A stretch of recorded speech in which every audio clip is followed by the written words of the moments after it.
Ratusan warga mendatangi dusun Osango di Kabupaten Mamasa, Sulawesi Barat, tempat penemuan batu giok selebar 10 meter lebih. Bongkahan batu giok yang diperkirakan mempunyai berat hampir 100 ton itu ditemukan 2 meter di bawah tanah dekat lokasi persawahan warga. Menghindari aksi pencurian, warga berupaya memotong batu giok tersebut. Sayangnya pemotongan dilakukan dengan alat seadanya sehingga banyak pecahan batu yang terbuang. Rencananya batu giok itu akan dibagi rata antara warga dusun Osango dan warga yang ikut memecah batu. Kayak mau meletus gitu ya.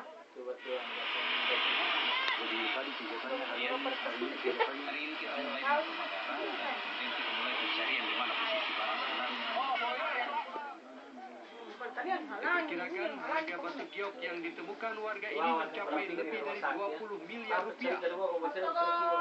Untuk keamanan, warga menjaga lokasi penemuan batu itu selama 24 jam.